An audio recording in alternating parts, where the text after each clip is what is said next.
To take a screenshot on Samsung Galaxy S24 Ultra, there are two ways that you can use. First, by using button combination. However, since it's a default feature, you can directly use this feature without you have to turn on any option.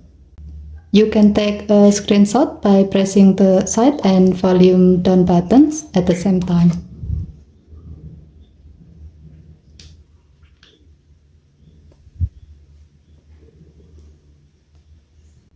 Second, by using gesture.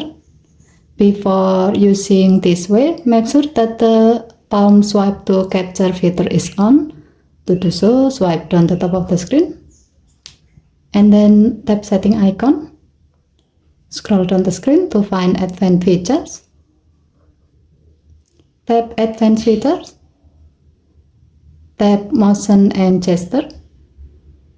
And then make sure that the palm swipe to capture option is on. However, if this option is still off, tap the on off switch until the switch turns blue to turn it on.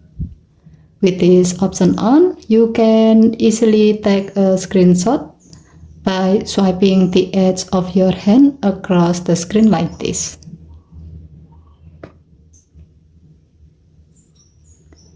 As a note, unless you have changed the default folder for your screenshot, all screenshots will be saved to the screenshot folder on your gallery app. Okay, thank you for watching. Have a nice day.